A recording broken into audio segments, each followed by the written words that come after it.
Hello my dear children. बच्चों कैसे हैं आप लोग। उम्मीद करता हूँ सब बच्चे अच्छे होने चाहिए, सब बढ़िया होने चाहिए, बिल्कुल एंजॉय करना चाहिए। So welcome to my class children. और आज अपनी इस क्लास के अंदर मैं जो क्वेश्चन आपको एक्सप्लेन करने जा रहा हूँ, कुछ अगर आप क्वेश्चन पढ़ के देखें तो कुछ क्वेश्चन ऐसा लगेगा जैसे हम लोग इस क्वेश्चन को पहले भी कर चुके हैं। हम लोग याद करो क्लास 9th। डायग्राम तुम्हारे सामने, अभी क्वेश्चन नहीं पढ़ रहा, पहले डायग्राम दिखा रहा हूँ। डायग्राम है, ट्रायंगल एबीसी गिवन है, D E F, 3 points are there. अब ये 3 पॉइंट्स के आस पर ध्यान देना। 3 पॉइंट्स के बारे में इंफॉर्मेशन ये है कि D E and F R respectively the mid points. कुछ याद आया क्लास 9th के अंदर? प्यारे बच्चों, हम लोग थ्योरम यूज कर चुके हैं यहां पर चैप्टर क्वाड्रिलेटरल क्लास 9th में कि line segment obtained by joining any 2 points, right? So that line segment is parallel to third side and a half of it, means midpoint theorem. So उसी theorem से आपकी मुलाकात एक बार फिर होने वाली है और इस थ्योरम को कैसे हम लोग यूज करेंगे और क्वेश्चन कैसे सॉल्व करना है देख लेते हैं। पहले क्वेश्चन पढ़ लेते हैं हम। क्वेश्चन इज गिवन कि डी ई एंड एफ, चलो जी इसका इस्तेमाल करेंगे।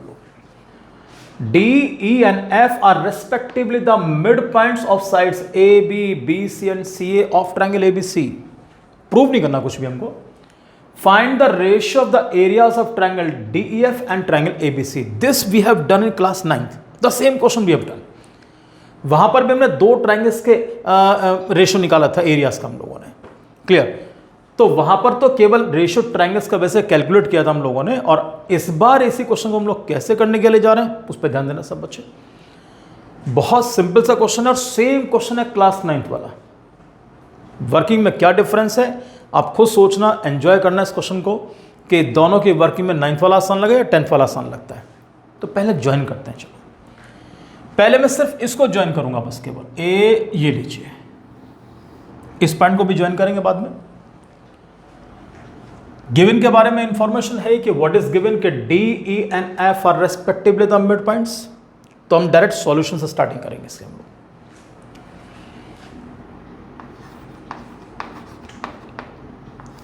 सबसे पहले चीज, since D and F R the mid points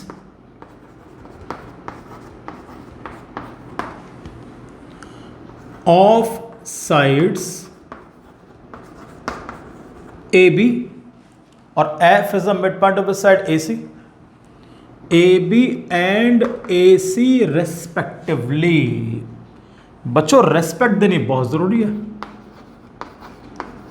ये लीजिए सर, रेस्पेक्टिवली।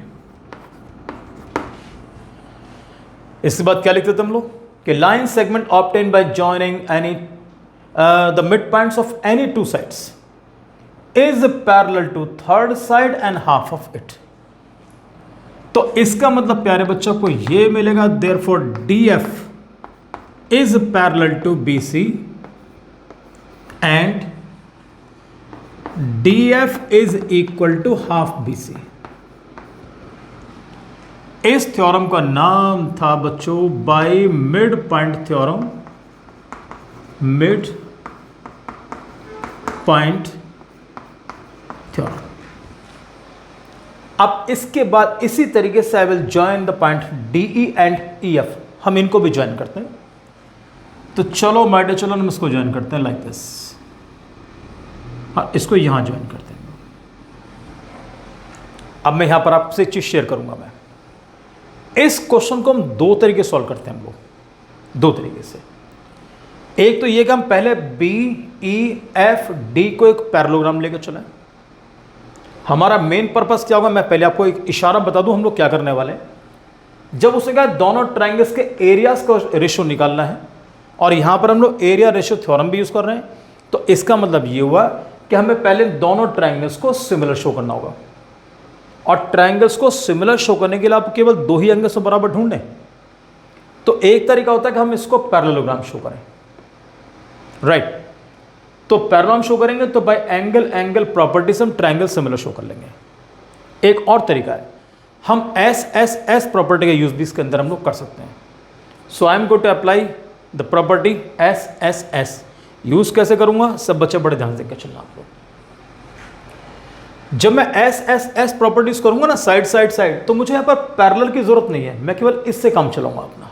दो कैसे, I am getting this one K D F is equal to half B C. अगर मैं इस बी सी को यहां इसके नीचे ले आऊं, यहां लिख के चलो मैं D F upon B C, तो पता क्या बचेगा 1/2। इसको लॉक करो, ये नीचे नंबर 1। अब इसी तरीके से D and E are the mid points. यहां पर एक वर्ड हम यूज कर सकते हैं इसमें सिमिलरली, लेकिन मैं चाहता हूं सिमिलर ना करके मैं पूरी लैंग्वेज लिख के दे रहा हूं, उसके अकॉर्डिंग सॉल्व करते हैं इसको हम लोग। Now D and E are the mid points of which sides AB and BC respectively. चलो जी, D and E are the midpoints of sides। बच्चों कौन सी, AB एंड BC रेस्पेक्टिवली। हमने इसको यूज किया। सो देयरफॉर अब जब दोनों मिड पॉइंट्स को ज्वाइन किया, D और E दोनों को ज्वाइन किया, तो I got a line segment DE। तो DE will be parallel to AC and DE will be half of AC। So therefore I am writing here के DE is equal to half AC। As I told you कि मुझे parallel की requirement नहीं है, मैं कुछ और तरीके से करने वाला हूं उसको। मैं थ्योरम का नाम सेम लिख के चलना, बाई मिड पॉइंट थ्योरम। अब मैं इसको थोड़ा शॉर्ट में लिख के चलूंगा, by MPT, mid point theorem. अब AC को उठा के इसके नीचे लाओ, तो DE upon AC is equal to 1/2। बच्चों ये बनी मेरी सेकंड इक्वेशन। क्लियर, हल्का सा इशारा मिल गया होगा आपको। DF, अब बहुत ध्यान देके चला मैंने क्या किया इसमें कि DF upon BC is equal to 1/2, DE upon AC is equal to 1/2। This I have written. क्या बचा, EF। तो EF अपॉन या FE अपॉन क्या आएगा, AB इज इक्वल टू 1/2। तो इसको भी हम चाहे तो सिमिलरली वर्ड यूज कर दो, कोई दिक्कत नहीं है। चलो मैं सिमिलरली यूज करूंगा। मैं, आप समझ चुके होंगे सारे बच्चे कैसे करना है। Similarly EF upon AB, EF और FE एक ही बात है बच्चों। तो EF upon AB is equal to 1/2। इसको भी लॉक करो माय डियर चिल्ड्रन, और आप आराम के साथ नंबर 3 डाल दो उस पर। रीजन में जरूर मेंशन करेंगे बाय MPT यानी कि मिड पॉइंट थ्योरम। उम्मीद करता हूं आपको ये तीनों स्टेप क्लियर हो चुके हैं। क्लियर, बिल्कुल सिंपल वे, कोई डिफिकल्टी नहीं। थोड़ा सा आपको लेंदी लग रहा होगा, ठीक। अब इसके बाद आपको मालूम पड़ा कि तीनों साइड्स का रेशियो सेम आ रहा है, 1/2 1/2 1/2। इसका मतलब क्या हुआ कि from first, second and third क्या मिला बच्चों, रेशियो जैसा आपको मन करे उस तरीके से ले लो, कोई फर्क नहीं पड़ने का।